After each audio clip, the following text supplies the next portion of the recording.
Olá, gente linda, sejam todos bem-vindos, bem-vindas, bem-vindas, bem-vindos, bem-vindes, todos aqui bem-vindos, mais um episódio do Sim Pode Crer, dessa vez virtual. A gente está aqui no estúdio e o nosso convidado está na grande cidade de Mogi das Cruzes. Boa tarde, pastor Will Carvalho. Boa tarde, Pava, tudo bem? Bora entrevistar mais um revolucionário louco aí que tá ficando famoso, tô sabendo aí, Pava. Queria saber a receita. Vamos fazer um seminário com ele aí para ele ser o coach dos nossos. Não. Cadeirada, ele sabe tomar? Ser coach tem que saber tomar cadeirada. Ser coach, não, nem precisa. Pastor João Paulo Berloffa Gomes, bem-vindo novamente ao Sim Pode Crer. Obrigado aí, gente. Obrigado ao Sim Pode Crer, Pavarini, Will, que é meu amigo também. Obrigado, segunda vez. Estou remoto pelas obrigações de pai que gritaram a mim hoje, né? Era para mim estar aí com vocês, então já peço desculpa à audiência. Era para mim estar presencialmente, mas tem coisa que a gente não administra. Mas estamos aqui, muito feliz, lançando o meu novo livro. E agradeço a vocês pelo espaço de eu poder mostrar meu trabalho aqui também. Mostrar que eu não sou apenas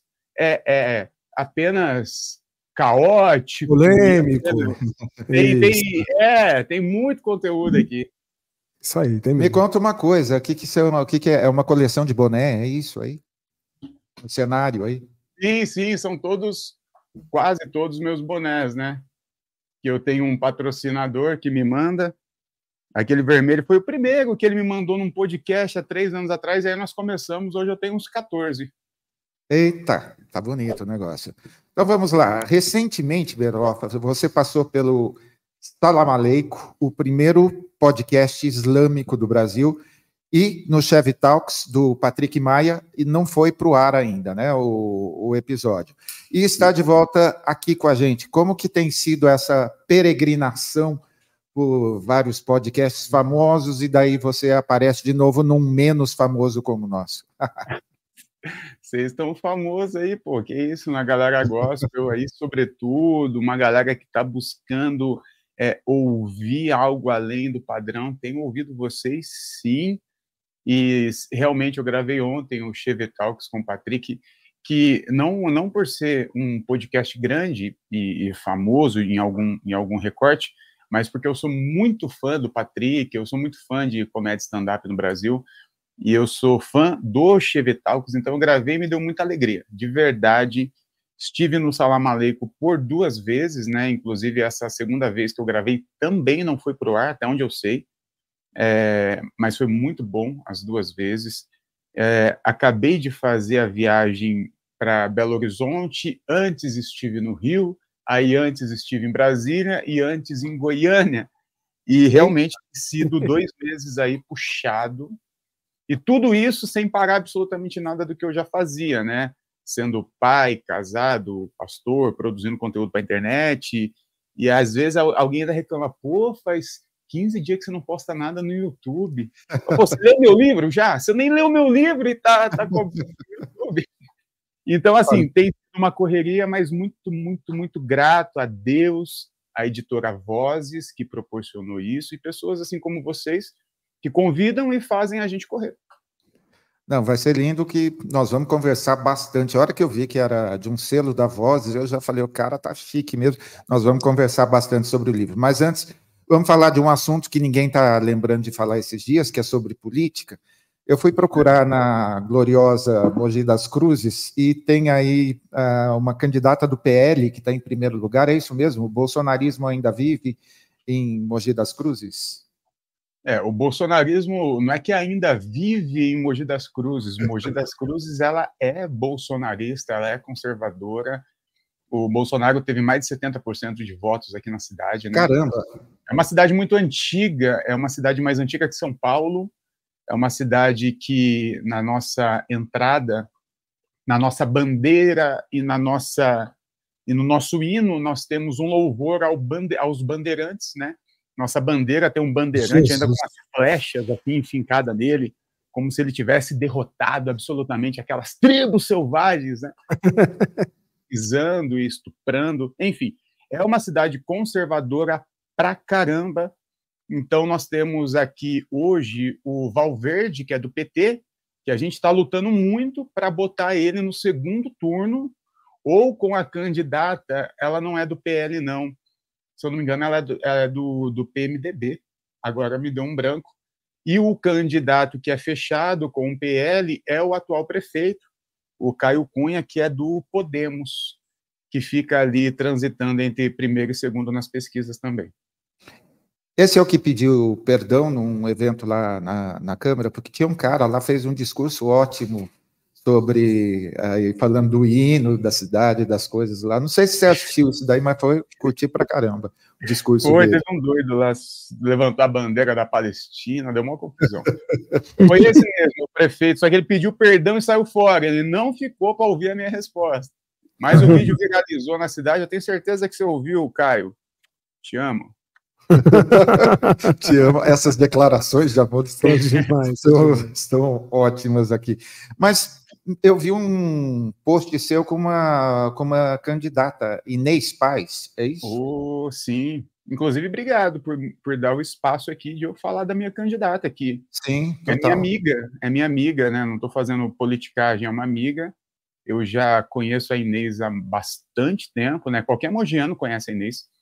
Qualquer aluno, primeiro, ali na minha idade, conhece a Inês como professora, e qualquer mogiano conhece a Inês como política, que já foi vereadora, é vereadora, né? Ela entrou na última eleição novamente, e está tentando a reeleição. E não há dúvida, na minha opinião, que Mogi das Cruzes não tenha ninguém com a bagagem, experiência e, olha, garra. E eu estou falando de uma mulher de mais de 70 anos, mas que tem uma garra, uma vitalidade para enfrentar, para batalhar, que se juntar nós três aqui, eu, você, Pavarini e o Will, não dá metade da vitalidade dessa mulher. Então é por isso que ela é minha candidata e eu estou fazendo campanha para a Inês. Votem na Inês porque ela é a melhor que a gente tem para a vereança, na minha opinião.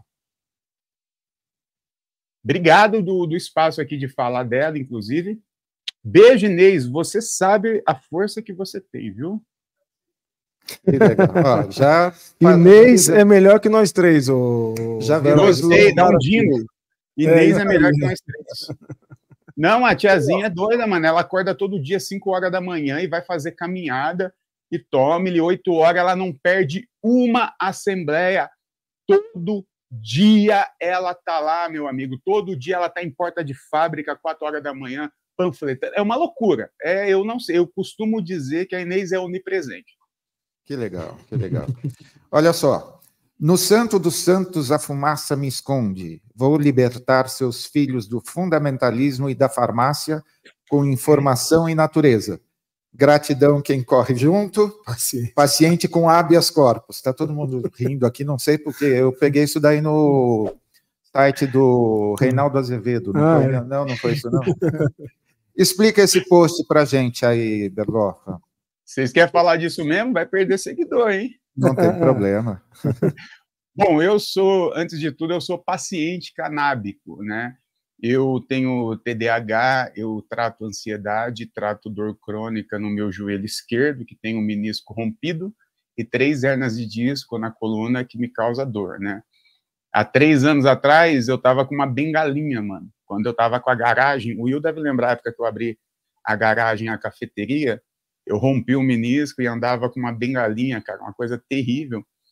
E foi aí, na pandemia, que eu que eu comecei a utilizar a maconha de forma, o que nós chamamos hoje de forma recreativa, que é o famoso fumar um beck, né? Na pandemia, foi necessário nós buscarmos formas de sobrevivência. E aí eu comecei a utilizar, achando que era apenas uma forma de espairecer, de relaxar, e eu comecei a ver tanta qualidade de vida na minha vida, começou a dar tanta coisa certo em mim, meu organismo, começou a equilibrar tanta coisa, só que eu não conseguia entender o motivo. Sei lá, eu achei que estava num momento bom, Karina, minha companheira, da mesma forma. E aí que a gente foi começar a estudar. Comecei a estudar tratamento canábico, fui passar com médico, Hoje eu tenho receita, né? Eu trato realmente toda, não está aqui do lado, eu ia mostrar para vocês. Eu trato tudo isso que eu falei, TDAH, ansiedade, dor crônica, com óleo de CBD, óleo de THC. Eu sou também hoje cultivador, ou seja, eu cultivo a minha própria maconha, eu cultivo o meu próprio remédio, né? Eu tenho um grow aqui no meu apartamento. E também tenho o HC, que é o habeas corpus para cultivo. Então, eu tenho um cultivo e está tudo certo, né? O Estado sabe que eu tenho um cultivo. Inclusive, o Will pode me dizer aí que eu, como criminoso, né, que sou, por estar plantando perigosíssimas plantas, né? Tive que ter um habeas corpus para dizer, cuidado, cara, o cara é perigoso. Não é isso, Will? Bem perigoso, tô vendo. O cara precisa de um habeas corpus para ter uma plantinha em casa, cara. Plantinha, inclusive, que ajuda demais na saúde. Interessante que a última pessoa que falou aqui bastante sobre isso foi a Patrícia. A Patrícia. Esqueci o sobrenome dela agora. Vilela, esposa do Itaú.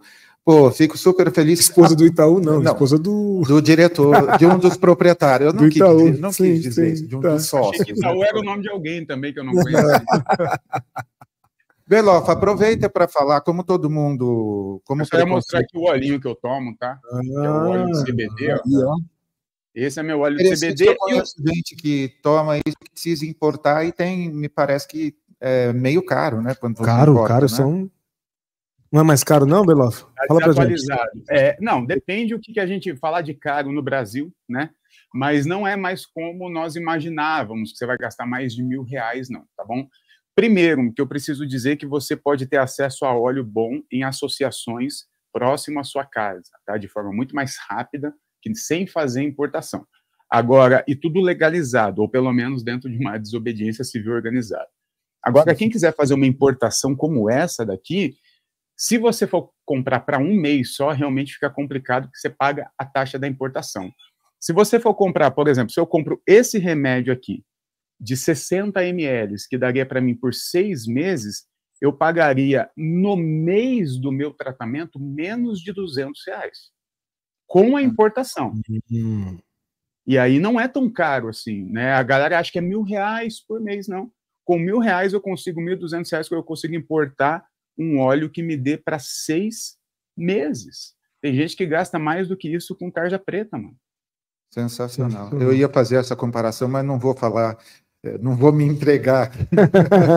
Não, e bom dizer assim que eu não falo isso de forma pejorativa, tá? Porque quem toma tarja preta, tarja vermelha, qualquer medicamento que te ajuda, você precisa continuar tomando. Inclusive, isso aqui é um medicamento, porque eu estou dizendo que talvez você possa trocar, substituir aquele por esse, e esse aqui não tem contraindicação, não causa dependência, enfim. Mas e aí, explica, agora eu estou interessado nesse assunto. Me diz aí, como é que é o procedimento para... Primeiro, obviamente, tem que ter o diagnóstico médico, né? É isso? Muito simples. Você precisa da receita médica, né? Qualquer médico pode te receitar óleo canábico, clínico, psiquiatra e até dentista, né? Agora, tem médico que receita, tem médico que não receita. Se você entrar lá no meu Instagram, você vai encontrar acesso, você entra no site, lá tem a WeedMed, por exemplo, você coloca lá, eu tenho ansiedade, ele já vai te direcionar uma lista de médicos que te atende online, e você marca a consulta, ele te ouve, ele te entende, ele te receita. Você precisa tomar tantas gotas do óleo CBD lá da Hemp Boutique, alguma coisa assim. Você, com essa receita, você vai no site da Anvisa ou no Gov, quem já tem um cadastro, pede liberação, é na hora, é fazer um cadastro, faz o upload do arquivo da receita, sai na hora, a Anvisa te libera. Você pega esse documento e faz a sua importação lá com a receita e com esse selo da Anvisa. Muito, muito simples. Então, o HC aí é para o cultivo, não é para o uso do óleo. Não, muito, muito bem posicionado, porque a galera acha que você precisa ter um HC. O HC e HC não é para cultivar, não, hein, gente? HC é para você falar que cultiva. Para cultivar, você precisa de terra e de semente. Que bom, é só isso. E ninguém precisa saber o que está dentro da sua casa. Beloff, eu Quem diria, hein? assisti um outro trecho seu no Elementar Show, falando da Sim. importância da igreja, com todos os seus defeitos, no seu processo de libertação de uso de cocaína. Não é isso que me interessa. O que me interessa, assim, que me veio na cabeça, é como viver numa instituição que às vezes é veneno e ao mesmo tempo ela é cura. Meu amigo, todo mundo sabe dos benefícios e dos malefícios da igreja, tá? E eu sou um produto direto da igreja evangélica, com os seus benefícios e com os seus malefícios. Eu, na minha juventude ali, quando eu mudei da minha cidade, que hoje eu moro, Mogi, eu sou nascido e criado aqui. Quando eu tinha ali meus 22 anos, eu mudei para Caieiras e fiquei 4 anos nessa cidade trabalhando lá.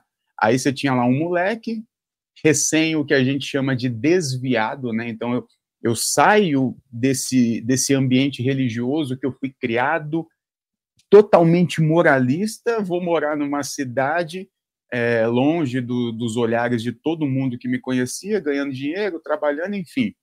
Sodoma e Gomorra durante 4 anos.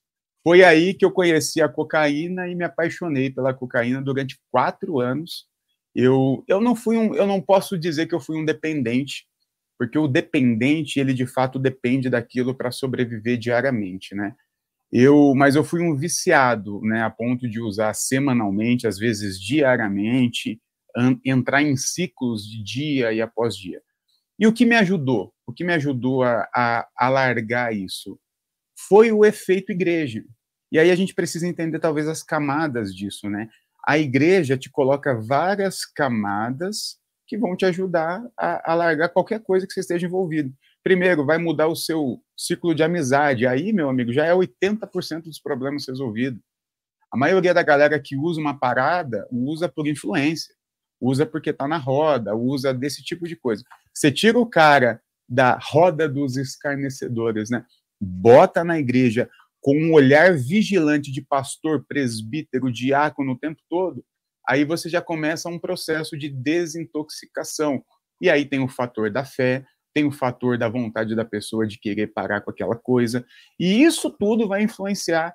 Então, de fato, nós não podemos minimizar o poder que as igrejas, sobretudo as igrejas pentecostais e neopentecostais, têm, sobretudo dentro das periferias, de ser quase que uma clínica de reabilitação para alcoólatras, para narcóticos, às vezes fazendo de forma violenta, absurda, maluca, mas que quebra, né, aquele ciclo que o cara tá, e às vezes dá uma oportunidade do cara criar uma outra saída. Então a gente é dúbio, né, é paradoxal, é louco. E é super lindo poder falar isso com você, porque todo mundo gosta de usar rótulos para, não, fulano é assim, fulano é assim, e discutir esse tipo de assunto. A gente está, assim, absolutamente na contramão, porque até parte da esquerda tem prazer em detonar a igreja neopentecostal e pentecostal como se todos fossem ignorantes, e são incapazes de reconhecer esse tipo de trabalho que acontece de forma anônima, e que às vezes não envolve nem dinheiro, porque não se cobra nada. É só a gente pensar quanto custa uma clínica para desintoxicar ou para ficar. Cara, tem aí famílias ricas que já gastaram fortunas e não aconteceu nada. Daquilo que gratuitamente a senhorinha do coque lá orando por você, dando aquele apoio. Então, é tão gostoso assim, poder ressaltar essas coisas que a gente está vendo aí no período de eleição. As pessoas acham que igreja é só ir lá no culto, levantar a mão, alguma coisa, mas existe aí um povo simples que está aí sendo usado por Deus e o vento continua soprando onde quer. Sem dúvida, sem dúvida. O empoderamento que a igreja pentecostal e neopentecostal dá dentro da periferia é muito importante, né? Nós podemos falar, e olha só, o branco vai falar, então vocês me perdoem, mas eu acho que um homem preto que nunca teve sua voz ouvida nunca teve a sua voz ouvida em lugar algum. O cara, ele coloca um terno, ele coloca uma gravata, ele pega um microfone, ele para na frente de 50, 60 pessoas que estão ali para ouvi-lo, ele vai melhorar a sua fala, ele vai melhorar a sua forma de se relacionar. Então, assim, eu acho que o poder que a igreja dá para músicos, os maiores músicos do Brasil, é fruto da igreja evangélica. Grandes políticos que falam que frutos da igreja evangélica. Então, assim, a igreja evangélica, ela é isso, né? Ela produz esses frutos maravilhosos e malafaias. E nessas suas andanças aí, por esse monte de lugar que você está andando aí, graças a Deus por isso, é bom que sua voz chegue, porque faz bem. Você tem percebido que o povo está começando a notar que existe realmente um erro ao generalizar os evangélicos? Ah, sem dúvida, mano. Ainda... eu acho que o grande problema social, assim, entre evangélicos e não evangélicos é justamente a relação, talvez, dos mais fundamentalistas com todo o resto. O que eu estou querendo dizer? Eu, como pastor não fundamentalista, percorro em todos os lugares, tenho conhecido muitas pessoas e ninguém tem problema comigo, nem com a minha igreja. Pelo contrário, eu estou sendo convidado para falar em show de stand-up, eu estou sendo convidado para falar em lugar que historicamente só faz piada com a gente, né? Que é e de repente você está chamando um pastor para ouvir, para falar. Então, todo mundo já entendeu que os evangélicos, nós não somos um bloco monolítico. Todo mundo já, eu acho, lógico, né? Todo mundo é muita coisa. Tem uma fatia da esquerda ali, o que eu gosto de chamar de uma esquerda reacionária, né? Eles conseguem ser um pouquinho dos dois, que esses aí, meu amigo, não adianta, né? Malafaia, Berloff, Henrique Vieira, se é pastor, vai ser a mesma coisa para eles. Mas a grande maior parte já entendeu que os evangélicos, sim, existe vários e vários tipos, né? Agora, esse grupo aqui, esse bloco pesado aqui dos fundamentalistas, é eles que não dialogam nem com a mídia, nem com a esquerda, nem com os progressistas, eles demonizam todos e se fecham, né? E esse é o grande problema, na minha opinião. Eu me lembrei de uma coisa engraçada não, curiosa, no encontro que, na época, o então candidato Lula fez com evangélicos. Foi a primeira vez que a Ava, deram a palavra para a Ava Santiago falar, e foi, assim, muito lindo, ela muito eloquente, assim, estava Elisiane Gama, Marina Silva, enfim, um monte de gente, mas todo mundo parou na Ava. Daí chegaram para ela assim: ô menina, acho que foi o Haddad que chegou, onde você aprendeu a falar desse jeito? Ela: dando aula na escola dominical, ué. Você queria o quê? Exatamente. Eu falo isso, um pouco, é pela igreja. Esse lance da gente, como que eu diria, dar o devido crédito, assim, é deixar as pedras caladas, porque dá orgulho de falar isso, assim, sabe? A gente está vivendo um período de coisas horríveis, mas que as coisas boas também a gente não pode se calar, né? Sim. Berloffa, seu novo livro saiu pelo selo Vozes Nobilis, da Vozes, editora fundada em 1901. Uau! É isso aí, pô. Com mais de 2.500 títulos no catálogo. Como foi a aproximação com esse grupo editorial eminentemente católico? Pois é, primeiro eu preciso dizer que eu sou um consumidor da Vozes. Que legal. Eu não vou virar a câmera aqui, porque depois vai ter que enquadrar de novo, mas se eu olhar minha biblioteca ali, 50% é Vozes. Que então, legal. eu sempre fui um admirador de grandes nomes que escrevem, alguns quase que só para Vozes, como Frei Beto, Leonardo Boff, hoje escreve para Vozes Monja Cohen, Cortella e nomes importantes. E eu tenho muita coisa da Vozes aqui. E tanto é que eu jamais imaginaria que eu poderia publicar alguma coisa lá, por várias questões. Primeiro, pelo tamanho, não imaginei que a Vozes ia ia olhar para mim em algum momento. Segundo, por ser o pastor Berloffa, não apenas por ser um pastor, porque olha isso, eu sou o primeiro pastor publicado pela Vozes, até onde eu sei. Caramba. E aí cada um administra essa informação como quiser aí, porque fazer o quê? Eu sou o primeiro pastor e talvez o primeiro evangélico a ser publicado pela Vozes. Então, peraí, né? E digo mais, não fui eu não fui atrás da Vozes, como eu disse, talvez a minha autoestima não estava tão alta assim, e eu não imaginava que eu ia poder ou querer, e eles entraram em contato comigo. A Vozes tem um olheiro, olha que legal, eu já vou logo explanar. A Vozes tem um olheiro, igual de jogador de futebol, que fica ali nas redes sociais, vê o que está acontecendo, e quando desperta alguém interessante, eles fazem a aproximação, e fizeram a aproximação comigo, pela rede social, WhatsApp, marcamos reunião, eu com toda a equipe, tem ideia, não tem ideia, fomos aproximando, fechamos a parceria, eu escrevi ali no final do ano passado e começo desse ano, entreguei o texto em março, se eu não me engano, e, poxa, eu tô orgulhoso pra caramba dessa obra aqui, com licença de poder falar assim, do orgulho que eu tô do meu trabalho junto com a Vozes desse livro aqui.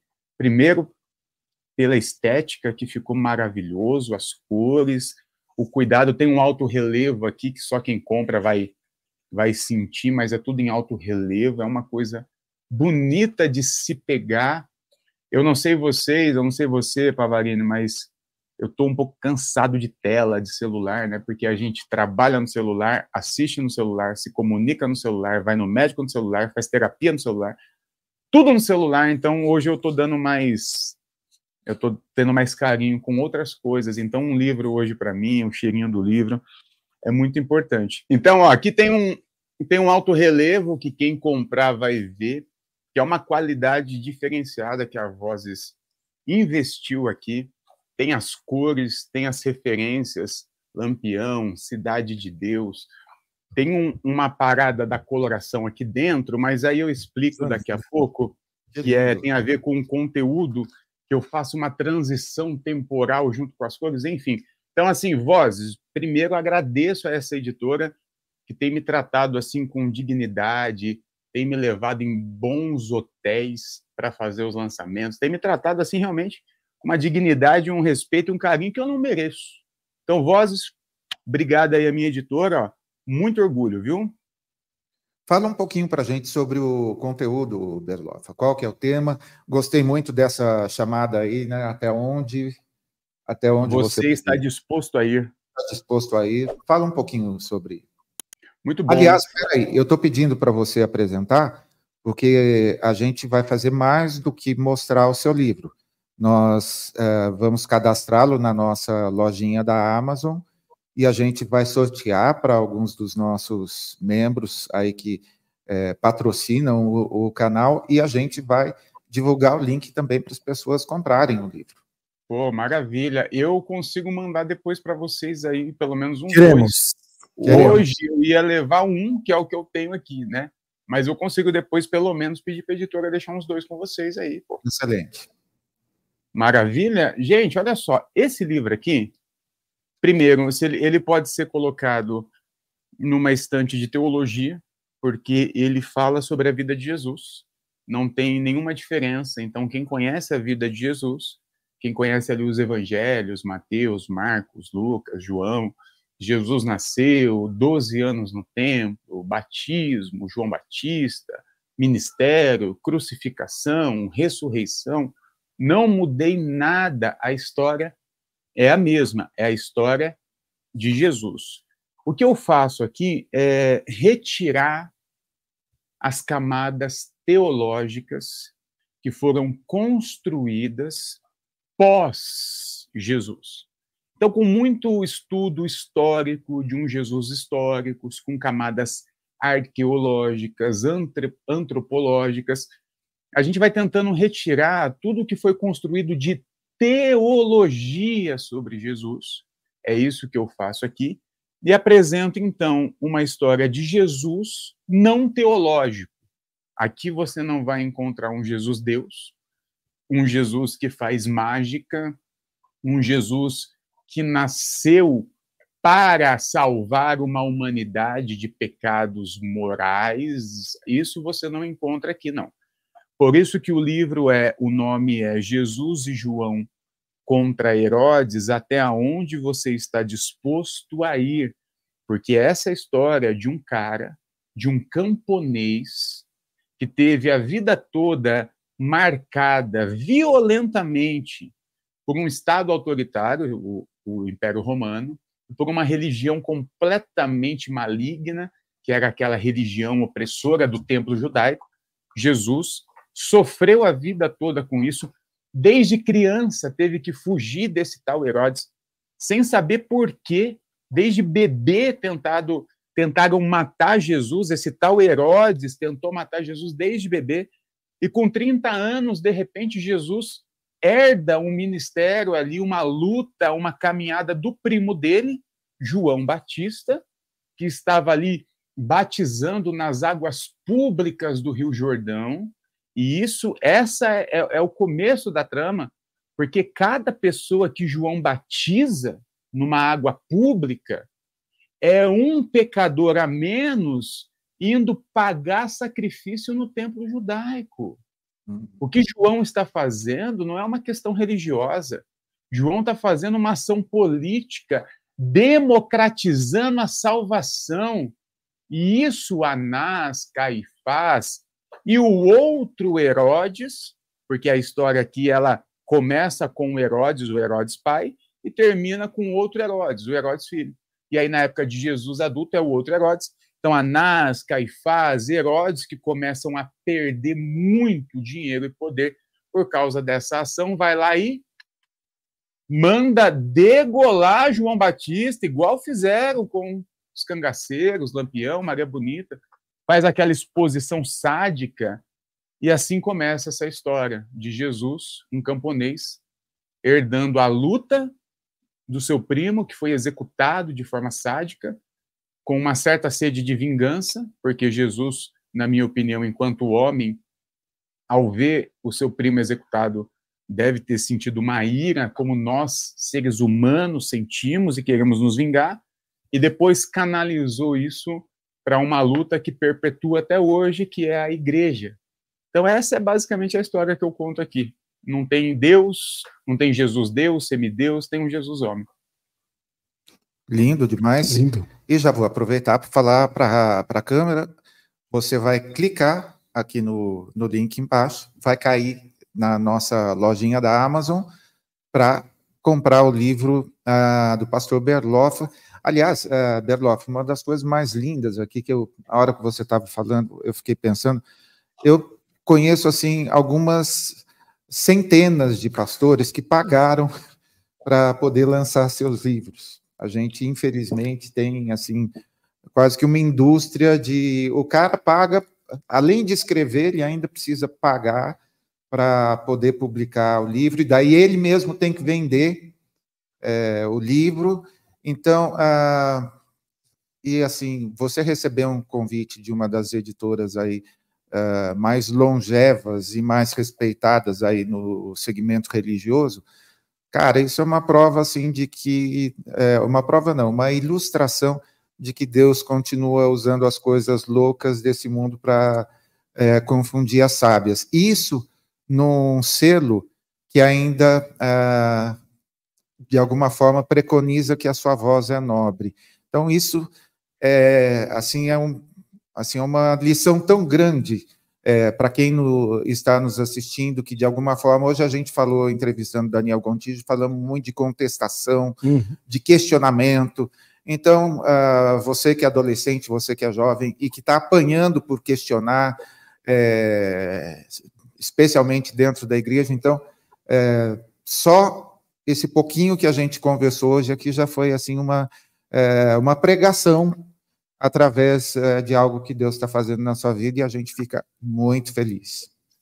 Pô, maneiro. Eu acho, eu não explorei muito esse lado, talvez, né? Eu não sou um bom marqueteiro, Mas eu acho que é bem pensado, né? Eu sei que muita gente, sobretudo a audiência do podcast de vocês, talvez tenha alguém ou uma parte das pessoas desconfiada, né? Desconfiada do que eu estou falando. Alguns podem me conhecer de forma negativa, eu sei. Você já pode ter recebido aí um vídeo meu no grupo do WhatsApp falando, olha esse herege aí, eu sei. Talvez você ache que eu sou um cara que fica fazendo suruba na PUC, e na verdade eu sou casado com a Karina, pai do Caetano, e estou lançando realmente um livro por uma das maiores editoras de teologia do Brasil, que quem escreve lá são nomes como Boff, Beto, Cortella e outros. Então, assim, de fato, eu sei que todo Olavo. mundo... E outros. Quem? Olavo? Olavo? Olavo anda em silêncio ultimamente. Eu ouvi o Olavo, pô, pelo menos o Olavo já faz alguns anos que ele não fala nenhuma besteira, isso é bom. Né? Então, a gente tem que dar esse crédito, parou de fumar, coisa boa.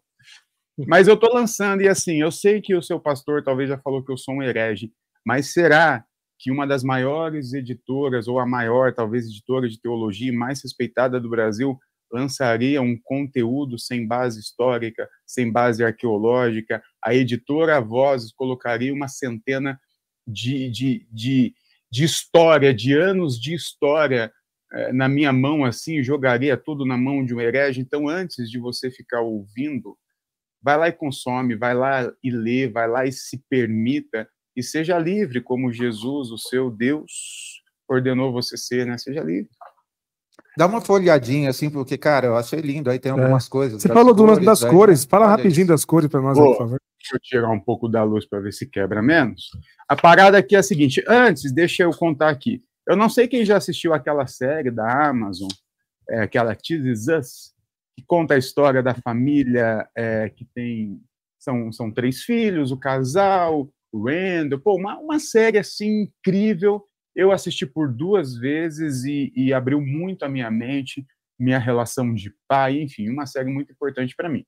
O que mais me marcou dessa série é que ela conta a história de uma família, só que não de forma cronológica. Ela vai mostrando como o passado, o futuro e o presente, eles estão ligados. Então, assim, ela mostra como que uma ação lá na adolescência daquela criança afetou ela e faz isso refletir no futuro. Muito legal isso. Eu trago essa ideia para o meu livro. Então, quando você começar a folhear o seu livro, aqui logo no começo, vai ter essa parte aqui, ó, importante, e uma legenda de cores, né? Que está dividida em 4 cores aqui, basicamente, antes de Jesus, infância de Jesus, vida adulta de Jesus e pós-Jesus.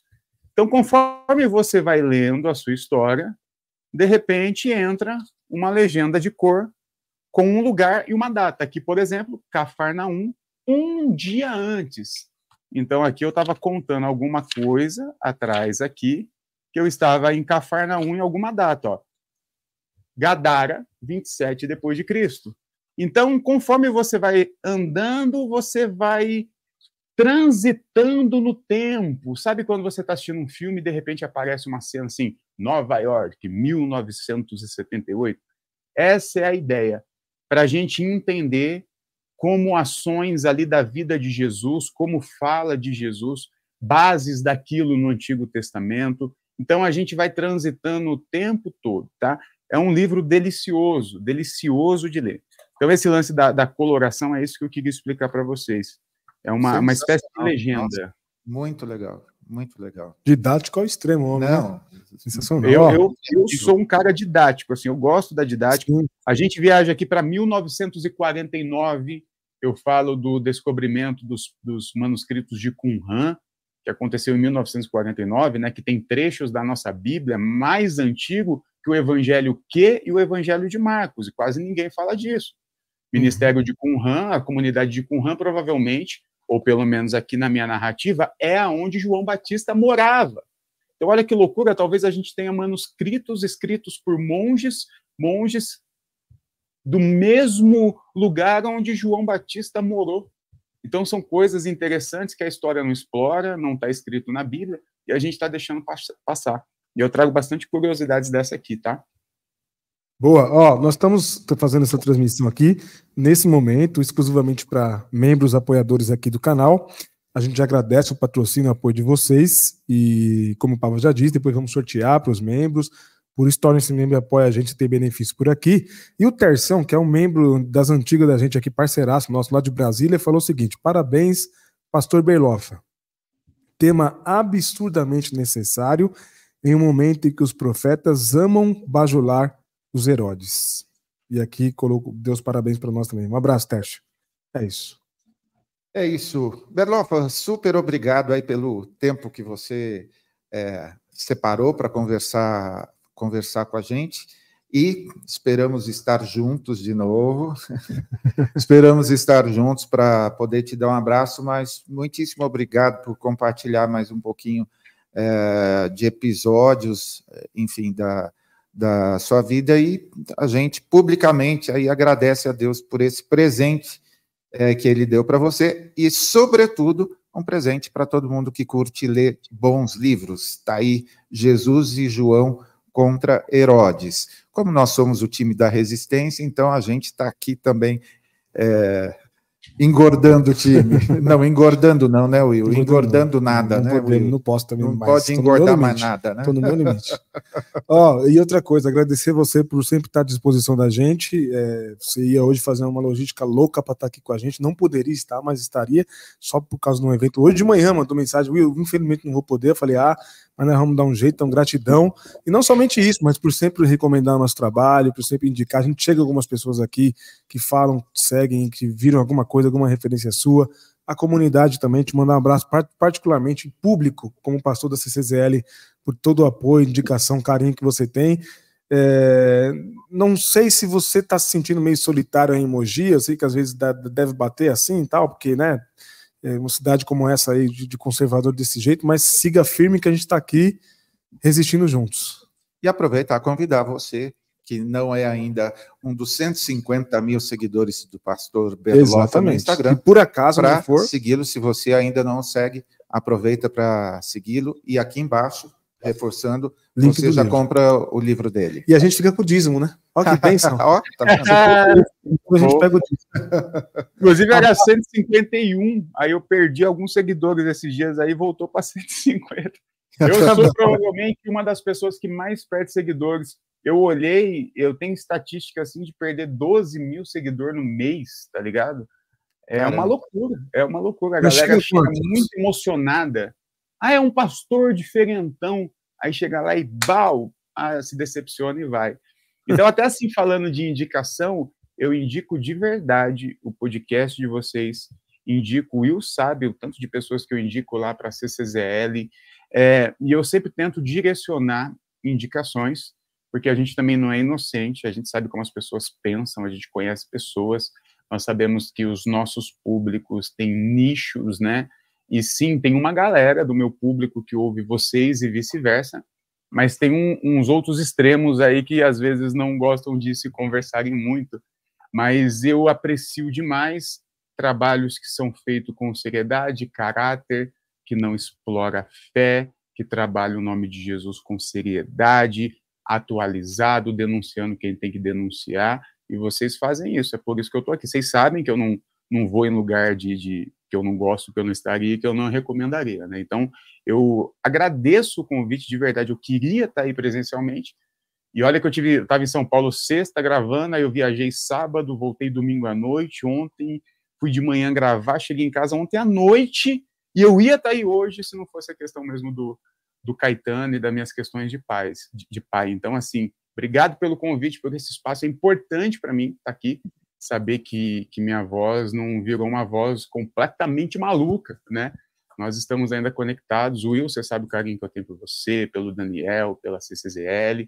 Pavarini, não tivemos muitas oportunidades de estar presente, a não ser o dia que eu estive aí, mas sei da tua caminhada, então uma alegria esse convite, viu? Obrigado mesmo. Valeu, meu querido, grande abraço. Um abraço, Berloffa, e para você que assistiu aí também, um abraço, daqui a pouco tem mais entrevista por aqui, e hoje tem live, né, Pava, ainda, né? Sim, ainda teremos live. Um abraço aí, Berloffa, obrigado, um abraço, Caetano, toda a família aí, tamo junto. Tamo junto, obrigado. Valeu.